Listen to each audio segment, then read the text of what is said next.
이 시간 이사야서 54장 11절에서 17절의 말씀을 잠시 상고해보는 시간을 갖도록 하겠습니다. 함께 읽으면서 우리 한번 그 각 구절에 대한 내용들을 생각해보는 시간을 갖도록 하겠습니다. 너 곤고하며 광풍에 요동하며 안위를 받지 못한 자여, 보라, 내가 화려한 채색으로 내 돌 사이에 더하며 청옥으로 내 기초를 쌓으며 홍보석으로 내 성척을 지으며 성류석으로 내 성문을 만들고 내 지경을 다 보석으로 꾸밀 것이며 내 모든 자녀는 여호와의 교훈을 받을 것이니 내 자녀는 크게 평강할 것이며 너는 의로 설 것이며 막대가 내게서 멀어질 것인즉 내가 두려워 아니할 것이며 공포 그것도 너를 가까이 못할 것이라. 그들이 모일지라도 나로 말미암지 아니한 것이니 누구든지 모여 너를 치는 자는 너를 인하여 패망하리라. 숯불을 불어서 자기가 쓸만한 기계를 제조하는 장인도 내가 창조하였고 파괴하며 진멸하는 자도 내가 창조하였은즉 물을 너를 치려고 제조된 기계가 날카롭지 못할 것이라. 무릇 일어나 너를 대적하여 송사하는 혀는 내게 정죄를 당하리니 이는 여호와의 종들의 기업이요 이는 그들이 내게서 얻은 의니라. 여호와의 말이니라. 우리가 이사야서 54장 이제 마지막 부분을 살펴보고 있는데, 첫 번째 부분은 그 잉태치 못한 자여라고 하면서 사도 바울께서 신약에서 두 언약이다라고 하는 부분을 우리가 비교해서 살펴보았습니다. 그 두 언약은 무엇이었습니까? 하나는 지금에 있는 아라비아 하가에서 낳은 자다, 즉 종이다, 종살이하는 자다라고 했고요. 또 하나는 그 사라를 이야기하면서 위에 있는 예루살렘이다, 이 두 언약이다라고 말씀을 했습니다. 그 다음에 두 번째 부분에 우리가 살펴본 것은 장막터를 넓히라, 그렇죠? 곧게 하라, 그런 그 내용을 이야기하는 것을 가지고 우리가 그 계시록 21장에 있는 그 하나님이 친히 저희의 눈물을 씻기셨다, 그리고 하나님과 사람이 함께 결합하여 장막을 친다, 이렇게 스케노라는 장막을 친다라는 내용을 가지고 우리가 살펴보았습니다. 이 마지막 부분도 사실 계속 그것에 연결되는 말씀입니다. 이 54장 11절 12절에 보면 화려한 채색으로 내 돌 사이에 더하며 청옥으로 내 기초를 쌓으며 홍보석으로 내 성첩을 지으며, 이 성첩으로 그 번역되어 있는 곳이 쉐메시라고 하는 태양이라는 뜻입니다. 근데 이제 성첩이라는 것이 좀 오래된 한자 용어이기 때문에 한글 성경에서는 그 성첩이라는 것을 이렇게 한글 사전에 찾아보면 성이 있는데 그 성을 둘러싸고 있는 조그만 뭐라고 그럴까요? 담같이 되어 있는 그 바깥 지경을 이 성첩이라고 합니다. 즉 오늘 이야기하고 있는 것은 새 예루살렘 성에 대한 그 이야기를 이사야서 54장 11절에서 17절에 이야기하고 있는데, 그래서 이제 이 홍보석으로 내 성첩을 지으며, 즉 성을 아우르는, 성을 두르는 그 성벽 내지는 담을 지으라는 뜻인데, 원래의 뜻은 그 태양입니다. 쉐메시라는 뜻인데, 이 쉐메시라는 단어가 쓰인 곳을 중에 한 곳을 보면 말라기서 4장 2절에 이 쉐메시라는 단어가 쓰여져 있습니다. 한번 그곳을 보도록 하겠습니다. 말라기서 4장 2절입니다. 1절부터 보겠습니다. 만군의 여호와가 이르노라, 보라, 극렬한 풀무불 같은 날이 이르리니 교만한 자와 악을 행하는 자는 다 초계 같을 것이라. 그 이르는 날이 그들을 살라 그 뿌리와 가지를 남기지 아니할 것이로되 내 이름을 경외하는 너희에게는 의로운 해가 떠올라서 치료하는 광선을 발하리니 너희가 나가서 외양간에서 나온 송아지같이 뛰리라 했습니다. 여기 보면 이제 너희에게는 의로운 해가 떠올라서 했을 때 여기 의로운 해라고 되어 있습니다. 그렇죠? 쉐메시 찌다카 했습니다. 그래서 째데크라는 것은 의다. 그래서 의의 해, 의의 해가 누구에게 떠오른다고요? 나의 이름을 두려워하는 너의 사역을 위해서 이렇게 솟아오른다라고 했습니다. 그러니까 이 해는 어떤 해냐 하면 여기서는 이제 치료하는 광선이다 이렇게 했는데 극렬한 풀무불 같은 날이 이른다고 했습니다. 이 날은 어떤 날이겠습니까? 여호와의 날입니다. 이 여호와의 날이라는 것, 주의 날이라는 것은 우리가 7날의 성장 과정을 통해 볼 때에 6째 날이라고 했습니다. 그래서 5째 날까지는 무엇을 통과하는 것이라고 했습니까? 물을 통과하는 과정이다 라고 했습니다. 물을 통과하는 과정이고 6째 날에는 물에서 올라와서 이제 무엇을 통과하는 과정이냐? 불을 통과하는 과정이다 라고 했습니다.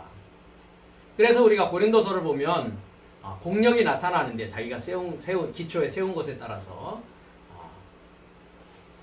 다 불타 없어진다. 이 불에 의해서 불타 없어진다. 우리가 야고보서에 보면 혀는 곧 불이다 라고 했습니다. 말씀이라고 했습니다. 그러니까 시편에는 또 이 해에 관해서는 신랑이라고 되어 있습니다. 신랑. 즉 그리스도스 예수스 우리의 구원의 실체이신 기름 부음 받은 자를 이야기하는 것입니다. 그래서 이와 같이 성첩을 지으며 성유석으로 내 성문을 만들고 내 지경을 보석으로 꾸민다 했을 때 이 보석이 헤파츠라고 해가지고 보석이라는 뜻이 원래는 기쁘다, 즐겁다라는 뜻입니다. 기쁘다, 즐겁다. 이 헤파츠에 대해서는 시편 1장 2절을 보도록 하겠습니다.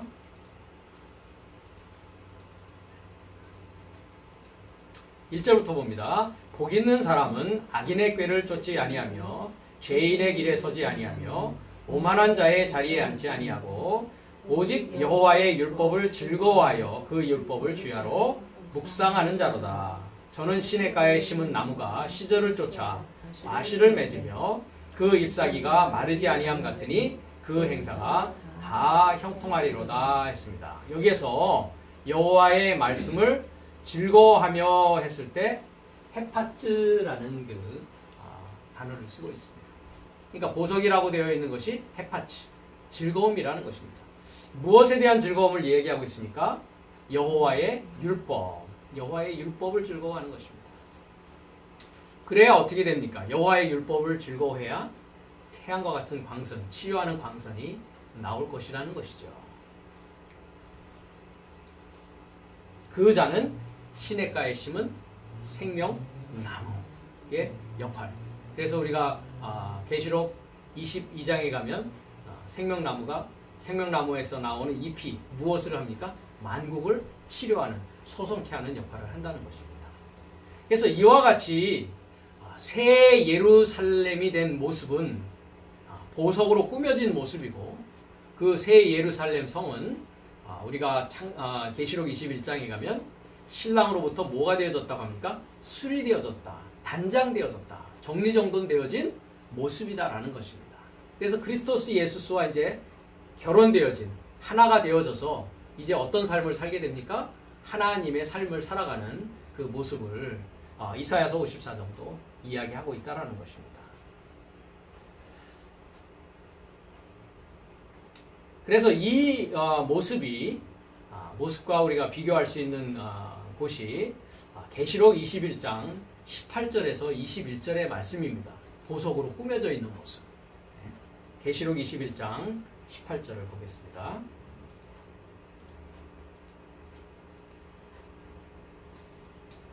금방도 얘기했듯이 내가 새 하늘과 새 땅을 보니 처음 하늘과 처음 땅이 없어졌고 바다도 다시 있지 않더라. 즉 새 하늘과 새 땅이 된 그 모습이 어떤 모습입니까? 2절에 거룩한 성 새 예루살렘이고 그것이 신부가 남편을 위해서 단장된 것 같다라고 했습니다. 그 다음 3절이 저번 시간에 본 9절입니다. 그렇죠? 내가 들으니 보좌에서 큰 음성이 나서 가로되 보라 하나님의 장막이 사람들과 함께 있음에 하나님이 저희와 함께 거하시리니 저희는 하나님의 백성이 되고 하나님은 친히 저희와 함께 계셔서 라고 했습니다. 그래서 하나님께서 거하신다. 3절에 거하신다라고 했을 때 우리가 본 그것이 스캐너라고 하는 장막을 친다. 장막을 친다. 장막을 친다. 즉 새 예루살렘 성이 되어진 모습이 하나님이 사람들과 함께 거주하는 그런 상황을 이야기하고 있습니다. 그래서 새롭게 된 모습을 이야기하는데요. 오늘 그 볼 말씀은 10절부터입니다. 성령으로 나를 데리고 크고 높은 산으로 올라가 하나님께로부터 하늘에서 내려오는 거룩한 성 예루살렘을 이제 봅니다. 그 이제 모습을 설명하고자 하는 것이죠. 그 모습이 어떻게 생겨 있는지.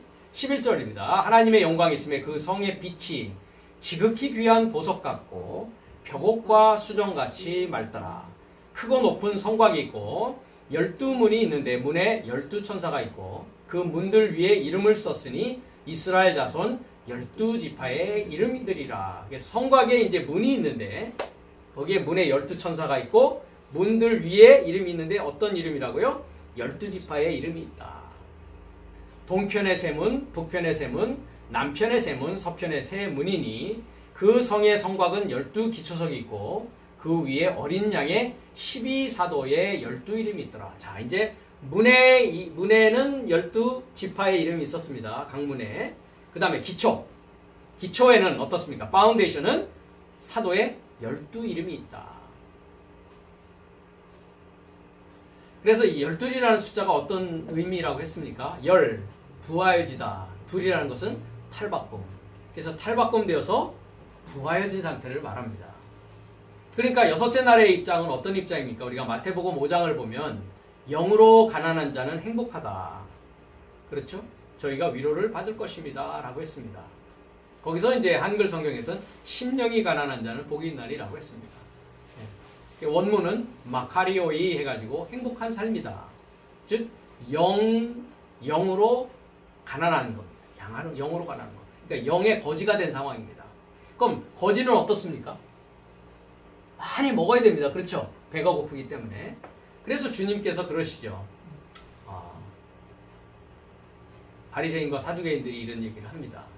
왜 너의 선생님은 금식하지 않느냐? 우리는 금식한다. 요한의 제자들도 금식하고 우리도 금식하는데 왜 금식하지 않느냐라고 했을 때 주님이 뭐라고 대답하십니까?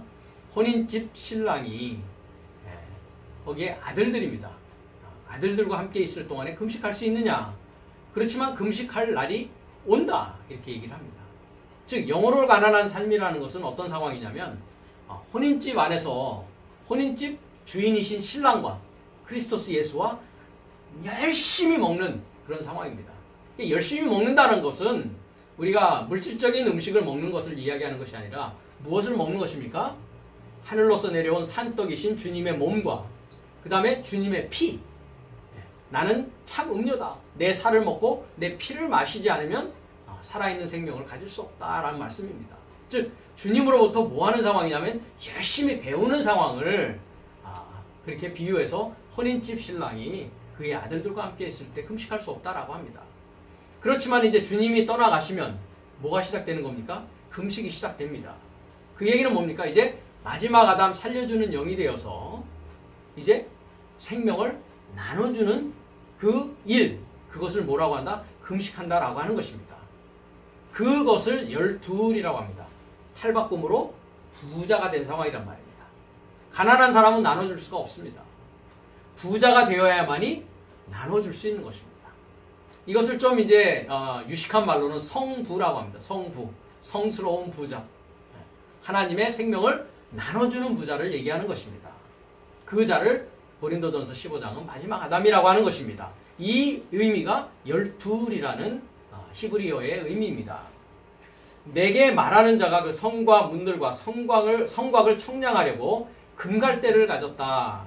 그 성은 네모가 반듯하여 장광이 같은지라 그 갈대로 성을 청량하니 12,000 스타디온이요 장과 광과 고가 같다라고 했습니다. 그러니까 정육면체의 모습입니다. 그 외모는. 그 성곽을 청량함에 144 규빗이니. 자, 그러니까 여기 보면 이제 성은 네모가 반듯해서 청량하니까 12,000 스타디온이고 성곽을 청량하니까 144 규빗이니. 어떤 청량이요? 사람의 청량, 천사의 청량이다. 이 사람이라는 건 누구다? 사자, 안겔로스, 메센저를 말합니다. 안겔로스가 사람이고 사람이 천사인데 그것을 재보니까 어떻더라? 144 규빗이더라 라고 했습니다. 조금 이따 제가 이걸 설명하겠습니다. 그 성곽은 벽옥으로 쌓였고 그 성은 정금인데 맑은 유리 같더라. 그 성곽의 기초석은 했습니다. 아까 기초가 뭐로 되어 있다고요? 12사도의 이름이라고 되어 있습니다. 그렇죠? 각각 무엇으로 꾸몄다고요? 보석으로 꾸며 있다. 보석으로 꾸며 있다. 오늘 이사야서 54장 11절의 말씀입니다. 첫째 기초석은 벽옥이요, 둘째는 남보석이요, 셋째는 옥수요, 넷째는 녹보석이요, 다섯째는 홍만호요, 여섯째는 홍보석이요, 일곱째는 황옥이요, 여덟째는 녹옥이요, 아홉째는 담황옥이요, 열째는 비치옥이요, 11째는 청옥이요, 12째는 자정이라 했습니다. 그러니까 보석이 전부 몇 개입니까? 12개입니다. 그래서 우리가 출애굽기에 나와 있는 제사장, 프리스트의 그 에봇에 뭐가 있습니까? 흉패를 붙입니다. 흉패에 보면 12개의 보석들이 있습니다. 그러니까 그것은 12지파의 모습이요, 12사도의 보석과 같은 모습이라는 것입니다. 그러니까 무엇이 된 상황입니까? 새 예루살렘 성 크리스토스 예수스의 신부가 됐다는 것은 뭐가 된 것입니까? 하나님의 제사장이 되었다는 것입니다. 제사장의 모습입니다. 21절, 그 12문은 진주니 했습니다. 문마다 한 진주요, 성의 길은 맑은 유리 같은 정금이더라 했습니다. 자, 문이 뭐라고요? 진주로 되어 있다 했습니다. 우리가 주님께서 마태복음 13장에서 그 천국 비유를 말씀하십니다. 근데 천국이 아니라고 했습니다. 뭐라고 했습니까? 하늘 삶의 나라라고 했습니다. 그 천이라는 것이, 하늘이라는 것이 쌍수로 되어 있기 때문에 그렇습니다. 그래서 천국 비유라고 하는, 즉 하늘 삶의 나라의 비유를 말씀하실 때 뭐라고 합니까? 어떤 사람이 진주를 발견하고 뭐 했다고요? 자기 소유를 다 팔아서 진주를 샀다라고 했습니다. 그러니까 하늘 삶의 나라, 하늘 나라라는 것은 하나님의 나라가 된 자라는 것은 뭐와 같다? 진주를 사는 장사와 같다라는 것입니다. 그 진주를 사기 위해서 뭐 한 것입니까? 자기의 모든 소유를 다 팔았다라는 것입니다. 그래서 우리가 마태복음 19장에도 보면 부자 청년의 비유가 나옵니다. 그렇죠? 주님이 뭐라고 하십니까? 계명을 지켜라라고 했을 때 나는 어려서부터 지켰습니다 라고 한 그 얘기에 대해서 너에게 부족한 것이 있다. 너가 가진 모든 것을 다 뭐라고요? 소유를 다 팔고 나와 함께 동행하자. 나를 따르라 라고 얘기를 하십니다. 거기서 소유가 뭐로 되어 있습니까? 헬라어로 휴파르콘이라고 되어 있습니다. 휴포아르콘, 즉 처음에 아르코, 처음, begin, 처음에 휴포, 처음 안에 놓여있는 모든 것은 다 뭐 하라고요? 팔으라는 거죠. 그것은 모든 것을 말합니다. 경제적인 것도 그렇고 지식적인 것도 그렇고 내가 처음 시작했던 모든 기반이 됐던 모든 것을 다 팔아야만이 어떤 기초석을 세울 수 있습니까? 반석이신 그리스도 예수스를 기반으로 해서 집을 지을 수가 있기 때문에 그렇습니다. 그 얘기를 하는 것입니다. 그러니까 문을 들어가기 위해서는 뭐를 사야 됩니까? 진주를 사야 되는 것입니다. 이거 같이 진주를 사야 되는 것입니다. 그러니까 하나님의 나라의 문, 그것은 좁다라고 했습니다. 그렇죠? 좁은 문으로 들어가기는 힘써라 했습니다. 좁은 문으로 들어가기 위해서는 이와 같이 자기의 갖고 있는 모든 것을 뭐 해야 됩니까? 팔지 않으면 들어갈 수가 없는 것입니다. 허물을 벗지 않으면 탈바꿈이 될 수가 없는 것입니다. 모든 것을 다 벗어버려야 그 문을 통과할 수가 있습니다. 그 문을 통과하기 위해서 나의 옷을 벗고 어떤 옷을 입어야 됩니까? 크리스토스 예수스를 입어야 되는 것입니다. 그 얘기입니다. 성 안의 성전을 내가 보지 못하였으니 이는 주 하나님 곧 전능하신 이와 어린 양이 그 성전이심이라. 그 성은 해나 달의 비춤이 쓸데없으니 이는 하나님의 영광이 비추고 어린 양이 그 등이 되심이라 라고 했습니다. 그래서 7대접을 가진 사자 삶의 하나가 성을 금갈대로 측량하니 정육면체입니다. 그렇죠? 그래서 그 용적은 12,000 스타디온이라고 했습니다. 그 다음에 성은 12,000 스타디온이고 이제 성벽, 그죠? 벽이 있죠. 성벽은 144 규빗, 사람 곧 사자의 분량이라고 했습니다. 그 다음에 성벽의 구조물, 이 구조물들은 벽옥석에 12문 삶이 있고 그 기초석은 12보석으로 되어 있습니다. 그 다음에 성의 광장은 투명한 유리고 성 안의 성전은 보이지 않고 전능하신 주 하나님과 희생양이 성전이시다. 그래서 성전 안에 해나 달이 필요 없고 하나님 영광의 빛과 희생양 자신이 등불이 되십니다.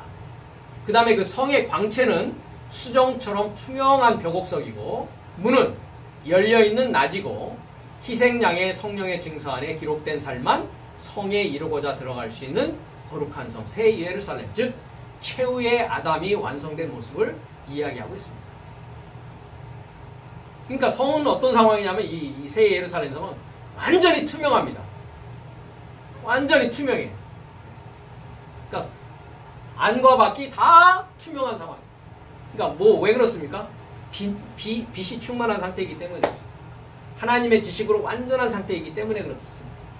이것이 하나님 예수 그리스도의 신부되어진 거룩한 성 예루살렘의 모습, 즉 최후의 아담의 모습이라는 것입니다. 즉 제사장의 모습이라는 것입니다. 그래서 아까 12에 대해서는 잠깐 말씀드렸고요. 12천 스타디온이다. 12천 스타디온이다 했을 때 12라는 건 아까도 얘기했죠. 뭡니까? 탈바꿈되는 것입니다. 부함으로 탈바꿈되는 것입니다. 근데 천이라는 것은 뭡니까? 엘레프, 본성입니다. 본성. 그러니까 나의 본성이 하나님의 본성으로 어떻게 된 겁니까? 부하게 탈바꿈된 경기장을 정육면체인 그 성의 12천 스타디온이라고 얘기하는 것입니다. 그 다음에 이제 성벽의 그 144 규빗이라는 것은 100이라는 것은 뭡니까? 메아트라고 합니다. 메아트. 즉 에카톤. 전체로부터 알렙에서 타브 전체에서 뭐 하는 겁니까? 에크. 나오는 것입니다. 나와가지고 자, 40 아르바임 했습니다. 아르바는 4이고요. 요드 맴이 붙여서 복수가 되었습니다. 그래서 아르바임을 40이라고 하는데 테사라 콘타라고 헬라어는 얘기합니다. 그러니까 아르바라는 건 뭡니까? 묶인 겁니다. 그렇죠? 묶여진 겁니다. 하나 되어진 겁니다. 그리스도스 예수와 완전히 연합되어진 상태. 그것을 묶였다고 합니다. 그래서 묶인 사역, 묶인 삶이다. 그것이 뭐라고요? 4규빗. 4라는 것은 다시 묶인 규빗이라는 것은 아마라고 그래가지고 아마는 규빗인데 아마는 M이라는 단어에서 옵니다. M이라는 단어가 어머니라는 뜻입니다. 어머니, mother. 그러니까 어머니 묶인 엄마 삶. 어머니라는 것은 뭐냐? 기반이다. 이게 기반. 그러니까 아이가 어머니 뱃속에서 태어나서 누구의 양육과 보호를 받으면서 자라납니까? 어머니를 기반으로 해서 어머니 품속에서 뭐합니까? 이제 젖을 빨기 시작하고 어머니의 얼굴을 보기 시작하고 어머니의 웃음을 보기 시작하고 어머니의 울음을 보기 시작하고 모든 어머니의 그 입의 모양을 보면서 엄마를 배워가면서 그것을 기반으로 해서 뭐하는 겁니까? 자녀는 성장하게 되는 것입니다. 그것이 기반입니다. 그래서 144, 이 벽이 144 규빗이라는 것은 전체에서 나와서 묶인 삶이 묶인 엄마 삶, 즉 엄마라는 기반을 한 삶이다. 그것이 무슨 모습이냐? 크리스토스의 장성한 분량. 에베소서 4장 11절에서 15절에 나오는 뭡니까? 믿는 것과 아는 것이 하나가 되어서 그리스도의 장성한 분량에 충만한 데까지 자란 장성한 남자, 아네르 텔레오스라고 합니다. 헬라어로는 장성한 남자의 모습을 오늘 이사야서 54장 11절에서 17절은 제사장의 모습이요 보석의 모습을 갖고 있는 그 계시록 21장 18절과 21절의 말씀을 이사야서도 동일하게 말씀하고 있다는 것을 우리가 알 수가 있습니다. 계속해서 다음에는 이제 55장 이사야서로 넘어가도록 하겠습니다.